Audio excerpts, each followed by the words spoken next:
আৰু বিশেষ কিবা এটা ফ্লেগ এটা লগাই দিয়ে সিহঁতে, কিবা মূৰ্চাৰ ফ্লেগ এটা লগায়।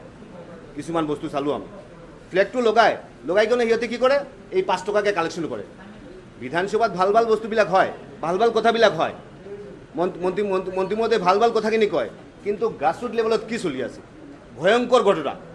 এনেকুৱা মই ভাবোঁ যে এই 5 টকাকৈ হয়তো বা এইবিলাক অফিচিয়েলি হ'ল, অফিচিয়েলি আধিকাৰিকবিলাকে দিলে, কিন্তু মই ভাবোঁ এনেকুৱা নন অফিচিয়েলি আৰু বহুতখিনি চেণ্টাৰৰ পৰা এনেকুৱা কালেকশ্যন হৈ আছে। এইটো কাৰণে মই এইটো গৰিহণা জনাইছোঁ। আৰু মিনিষ্টাৰে ইতিমধ্যে ক'লে যে এইটোৰ ওপৰত এনকুৱাৰী হ'ব।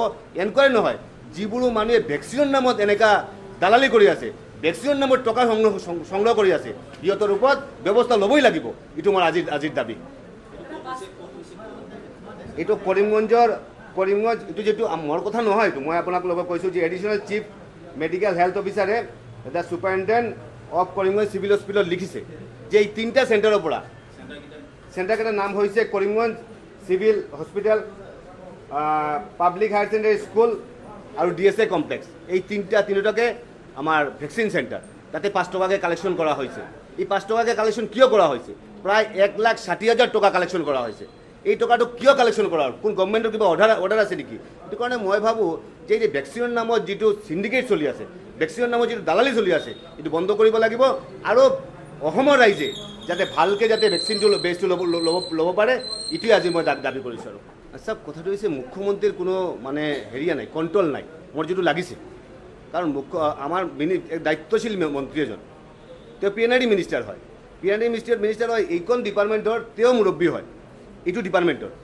তেওঁ ক'লে যে টেক্স ইম্প'জ কৰা হ'ব, আমি গৰিহণা জনাইছোঁ, আমি ধিক্কাৰ জনাইছোঁ। পিছতে মুখ্যমন্ত্ৰী ইণ্টাৰফাৰেঞ্চ কৰিব লগা হৈছে। কিয় ইণ্টাৰফাৰেঞ্চ কৰিব লগা হৈছে? এইজন মানুহ যদি ইনকেপেবল হয়, যদি তেওঁলোকে খেদি দিয়ক, তাৰ ওপৰত ব্যৱস্থা লওক। ব্যৱস্থা যেতিয়া ল'ম তেতিয়াই গম পাম যে আমাৰ মুখ্যমন্ত্ৰীৰ এটা সৎসাহস আছে। নহ'লে গম পাম যে এইটো মেকিং চলি আছে বস্তুটো, যে যি ক'ব প্ৰথমে চাই ল'লে যে অসমৰ ৰাইজে কি কয়, বিধানসভাৰ আমাৰ যিবোৰ MLA যিবোৰ আছে সিহঁতে কি কয়, যেলে দেখিলে যে অসমৰ ৰাইজে এবং বিধানসভাত এইটো লৈ অপোজ চলি আছে, এইটো কাৰণে সিদ্ধান্তটো সিহঁতে সলনি কৰি দিলে। এইটো কাৰণে মই ভাবোঁ যে মুখ্যমন্ত্ৰীৰ কোনো কণ্ট্ৰল নাই মন্ত্ৰীবিলাকৰ ওপৰত। এইটো কাৰণে যি চলি আছে, কণী বেছি খায়, এইটো কাৰণে কণীৰ দাম বাঢ়ি গৈছে। না, একজন মন্ত্ৰীয়ে দায়িত্বশীল মন্ত্ৰীয়ে এনেকুৱা ক'ব আৰু মুখ্যমন্ত্ৰীয়ে নাজানে, বা মুখ্যমন্ত্ৰী ইণ্টাৰফাৰেঞ্চ কিয় কৰিব লগা হৈছে, এইখিনি বস্তু পৰ্যালোচনা কৰিব লাগিব। আজি এনেকুৱা হৈছে আৰু বেলেগ বিভাগক এনেকুৱা হ'ব, এইবোৰো ষ্টেটমেণ্ট দি কেনে অসম ৰাইজক কি কৰা হয়, অপমান কৰা হয়। 1 নম্বৰ কথা।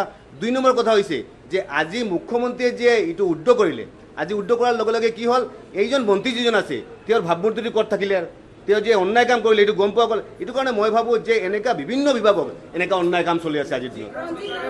আচলতে কি হয়, কেবিনেট মিটিং সিহঁতে পাতে, ঠিক আছে, প্ৰতি সপ্তাহ, কিন্তু কি হয়, সিহঁতে কিবা গাৰ্জিয়ান মিনিষ্টাৰ, ইনচাৰ্জ মিনিষ্টাৰক গাৰ্জিয়ান মিনিষ্টাৰ কৰিব লগা হয়।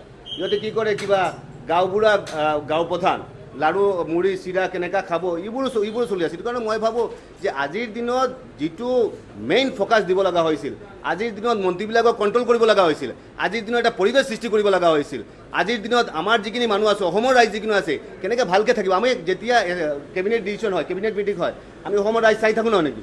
আমিতো চাই থাকোঁ, আমি অসমৰ ৰাইজ চাই থাকোঁ যে আজি কিবা কেবিনেটত ভাল এটা ডিচিশ্যন হ'ব। কেবিনেটৰ ডিচিশ্যনবোৰ আমি যেতিয়া চাওঁ তেতিয়া মনত বিৰাট দুখ লাগে যে অসমৰ পইচা এনেকুৱা খৰচ হৈ আছে, কিন্তু কেবিনেটৰ ডিচিশ্যন যিবোৰ হয় সেইবোৰ ডিচিশ্যন মোটেই অসমৰ ৰাইজে গ্ৰহণ নকৰে। এইটো কাৰণে মই ভাবোঁ যে মুখ্যমন্ত্ৰী ব্যৰ্থ হৈছে, মুখ্যমন্ত্ৰীৰ কণ্ট্ৰল নাই আজিৰ দিনত তেওঁলোকৰ মন্ত্ৰীৰ ওপৰত। এইটো কাৰণে মন্ত্ৰীবিলাকে যি টি ষ্টেটমেণ্টবিলাক বিৰোধী আছে। আৰু মানে মন্ত্ৰী যেতিয়া ক'ব, আৰু এজন মন্ত্ৰী যেতিয়া ক'ব, আৰু মন্ত্ৰীয়ে হয়, তেওঁ মন্ত্ৰী হয়, এইটো মন্ত্ৰী এজন যেতিয়া ক'ব তেওঁ দায়িত্ব লৈ ক'ব লগা হয়।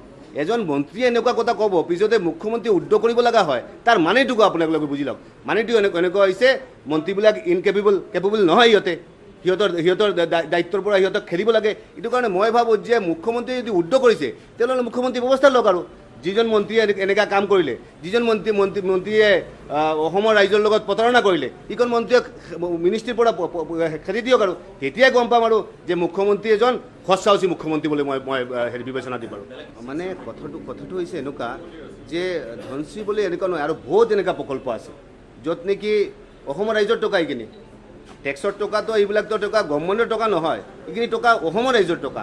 অসমৰ ৰাইজৰ টকা যদি এনেকুৱা অপব্যৱহাৰ কৰা হয়, যদি তেনেহ'লে মই ভাবোঁ যে অসমৰ ৰাইজৰ ধনখিনি ব্যয় কৰা হৈছে। চাণক্যই কি কৈছিলে? চাণক্যই কৈছিলে যে এজন ৰজা তেওঁৰ মেইন দায়িত্বটো কি? মেইন দায়িত্ব প্ৰজাৰ সম্পত্তিখিনি ভালকৈ ৰখা।